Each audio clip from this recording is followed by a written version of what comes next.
और स्पेशली नमाज, कोई मसला नहीं, तू मैच विनर है मेरा। खेल नहीं ये सफारशी निजाम है, काबिलियत का यहाँ पे कहाँ कोई काम है। अस्सलाम वालेकुम। वो कौन से 4 बड़े पाकिस्तानी टैलेंटेड प्लेयर्स थे जिनका करियर बाबर आजम की वजह से खराब हुआ? बाबर आजम का डायरेक्टली या इनडायरेक्टली रोल रहा उन प्लेयर्स के करियर को खराब करने में। देखें, बाबर आजम के लाखों फैंस हैं, बाबर आजम के लाखों लोग मुखालिफ भी हैं, और जो लोग बाबर आजम के मुखालिफ हैं उसमें से कम इसलिए मुखालिफ हैं कि उन्हें बाबर आजम की बैटिंग पसंद नहीं है, और ज्यादा इसलिए मुखालिफ हैं कि उन्हें जेन्युइनली ये लगता है कि बाबर आजम जब कप्तान बने तो बाबर आजम ने कुछ डिजर्विंग प्लेयर्स के, कुछ टैलेंटेड प्लेयर्स के करियर खराब किए, जो उनके पे एक दोस्ती यारी का टैग भी लगता रहा और कुछ इनसिक्योरिटी का टैग भी लगता रहा, और वो सारा कुछ। तो इस वीडियो में मैं उन 4 प्लेयर्स पे बात करने जा रहा हूँ जिनका करियर बाबर आजम की वजह से इफेक्ट हुआ, और अगर बाबर आजम उन्हें इस्तेमाल करते, उन्हें सही चांसेस देते तो वो पाकिस्तान के लिए बड़ा एसेट साबित हो सकते थे।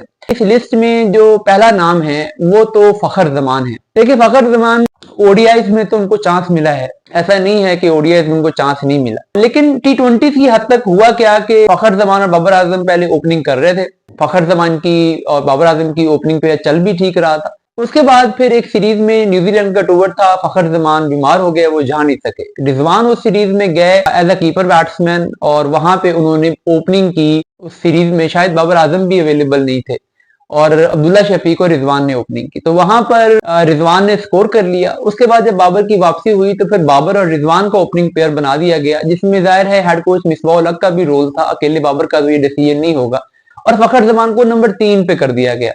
फिर नंबर 3 पे फखर जमान ने बहुत क्रिकेट खेली पाकिस्तान के लिए, लेकिन फखर जमान जो ओपनिंग पे इंपैक्ट क्रिएट करते थे वो नंबर 3 पे क्रिएट नहीं कर सके। पीएसएल में वो करते रहे लॉक रनर्स के लिए, 2 टूर्नामेंट उनको जितवाने में भी कामयाब हुए, पीएसएल के टॉप स्कोरर की लिस्ट है उसमें वो आते हैं, लेकिन पाकिस्तान के लिए नंबर 3 पे जाने की वजह से, और खासकर नंबर 3 वो ऐसा था कि वो यूं समझे कि नंबर 4-5 के इक्वल था, क्योंकि बाबर रिजवान ऊपर से काफी ओवर खेलते थे, तो फखर की जब बारी आती थी तो 10-12 ओवर तो हो चुके होते थे। रिजवान के ऊपर प्रमोट करने की वजह से फखर के करियर पे बहुत इफेक्ट पड़ा। तो इस लिस्ट में जो दूसरा नाम है जिनका मैं जिक्र कर रहा हूँ, उन 4 प्लेयर्स का जिनका करियर बाबर आजम की वजह से इफेक्ट हुआ, वो बाबर आजम के साथ ही कराची किंग्स में खेलने वाले कराची किंग्स के कैप्टन इमाद वसीम हैं। देखिए, इमाद वसीम और मोहम्मद नवाज में से अगर आप देख लें स्टैटिस्टिकली भी, तो इमाद वसीम की परफॉर्मेंसेस नवाज से खासी बेहतर रही, एज अ बैट्समैन भी और एज अ बॉलर भी। उनका खासकर एक यूटिलिटी थी कि इमाद वसीम पावर प्ले में आके बॉलिंग करते थे,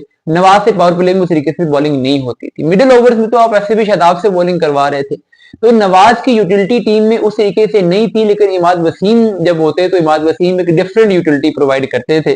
बैटिंग में भी निस्बतन आखिर पे आगे, एक बार जब उन्होंने इंडिया वाला फिनिश नहीं कर सके ठीक है, लेकिन नवाज के मुकाबले में इमाद वसीम ने बैटिंग में भी, डेथ ओवर्स में बेहतर कंट्रीब्यूट किया।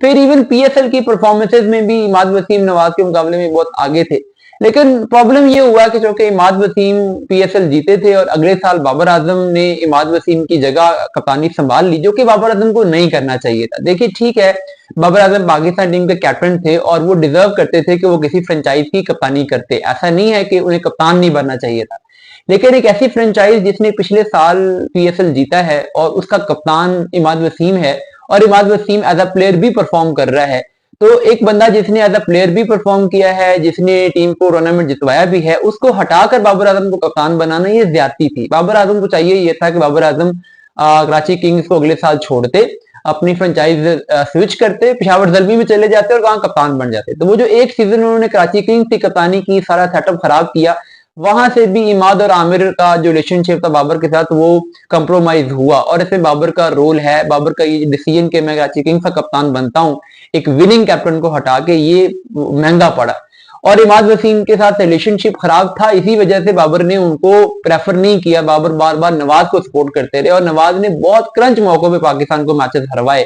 3-4 मैचेस तो ऐसे हैं जिसमें नवाज आखिर पे नर्व्स कायम नहीं रख सके, और पाकिस्तान नवाज की वजह से हारा। जिम्बाब्वे के अगेंस्ट टी20 वर्ल्ड कप में वो आखिरी ओवर में फिनिश नहीं कर सके, इंडिया के अगेंस्ट बॉलिंग में फिनिश नहीं कर सके, 2023 के वर्ल्ड कप में अगेंस्ट साउथ अफ्रीका आखिरी ओवर अच्छा नहीं किया, तो इस तरह की चीजें थी। तो बहरहाल ये भी एक सिचुएशन क्रिएट हुई। इमाद वसीम के साथ भी जो बाबर का रिलेशनशिप था, जो उनका रोल था, वो कोई पॉजिटिव नहीं रहा। तीसरा नाम इस लिस्ट में एक और कराची किंग्स के ही प्लेयर मोहम्मद आमिर हैं।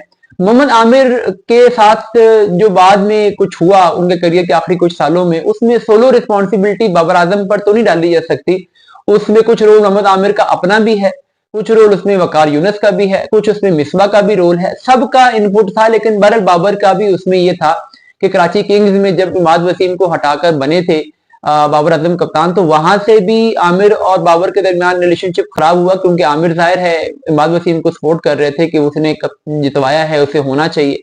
और फिर जब वकार यूनुस ने आमिर के अगेंस्ट कुछ स्टेटमेंट दी तो वहां पर बाबर आजम ने भी कुछ स्टैंड नहीं लिया। लेकिन बाबर आजम उस वक्त बहुत नए कप्तान थे तो शायद वो ले भी नहीं सकते थे।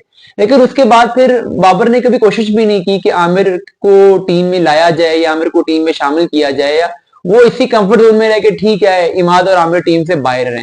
आमिर की कुछ स्टेटमेंट पे गैर जरूरी बाबर के बारे में आती रही तो वो भी रहा। लेकिन ये आमिर वाले केस बहुत कॉम्प्लिकेटेड है, इसमें बहुत सारी सिनेरियोज हो सकते हैं। लेकिन बहरहाल इसमें रोल बाबर का था कि आमिर को जो 2-3 साल बीच में जो आमिर पाकिस्तान टीम में खेल सकते थे मगर वो नहीं खेल सके। जो इस लिस्ट में चौथा नाम है वो आपको बड़ा सरप्राइजिंग नाम लगेगा, ये सोहेब मकसूद का है। मैं सोहेब मकसूद का नाम इसमें इसलिए ऐड कर रहा हूँ, मैं इसको थोड़ा सा आपको एक्सप्लेन कर देता हूँ। देखिए सोहेब मकसूद ने खुद भी एक वीडियो में ये बात की है कि जब वो पहली दफा पाकिस्तान टीम में 2013 में आए थे, 23-24 साल के थे, 22-23 साल के थे, उस टाइम भी वो डोमेस्टिक क्रिकेट में ओपनिंग या वन डाउन पोजीशन पे खेलते हुए आ रहे थे और ये उनका नंबर था। जब पाकिस्तान टीम में आए और उनको ऊपर बैटिंग करवाई गई तो उन्होंने आते ही 2 50s भी कर दी। मगर उसके बाद हफीज को नंबर 3 पे एडजस्ट करने के लिए सोहेब मकसूद को नंबर 3 से हटा दिया गया और 4 पे चौके मिसबा खुद थे तो सोहेब मकसूद को फिर नंबर 6 पे दिया गया।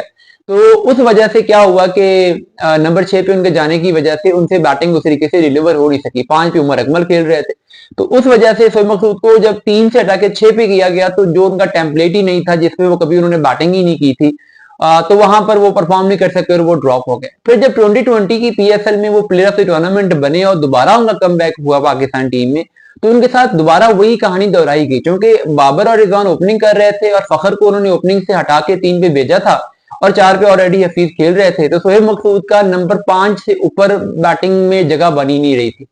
अगर वहां पे सोहेब मकसूद को नंबर 3 पर भेज दिया जाता और हफीज नीचे चले जाते, या वहां पर कुछ बैटिंग ऑर्डर में सोहेब मकसूद तो नंबर 3 पे स्कोर करके आ रहे थे ना, तो जो बंदा नंबर 3 पे स्कोर करके आ रहा है T20 में, आप उसको जब नंबर 5 के भी भेजोगे उसके फिनिशर का रोल लोगे। हालांकि वो वहां पे पावर प्ले में स्कोर मार के आ रहा था क्योंकि मुल्तान सुल्तान की एक विकेट जल्दी गिर रही थी, शान मकसूद से स्कोर नहीं हो रहा था, तो सोहेब मकसूद सारे पावर प्ले खेल रहा था। तो पावर प्ले वाले प्लेयर को आपने भेज दिया 18वें ओवर में 17वें ओवर में बैटिंग के लिए, तो वहां पर दोबारा सोहेब मकसूद से क्लिक नहीं हो सका और वो टीम से बाहर हो गए। तो सोहेब मकसूद को गलत नंबर पे भेजने में इसमें भी फिर मिसबाह उल हक की कंट्रीब्यूशन भी है। पहले भी मिसबाह कैप्टन थे जब सोहेब मकसूद आए थे, जब दोबारा सोहेब मकसूद का ये वाला सीन हुआ है तो उस वक्त भी मिसबाह हेड कोच थे, तो मिसबाह पर भी इसकी एक ज्वाइंट रिस्पॉन्सिबिलिटी आती है कि सोहेब मकसूद को वो प्रॉपर उन नंबर्स पे यूज नहीं कर सके जिन नंबर्स के वो प्लेयर थे।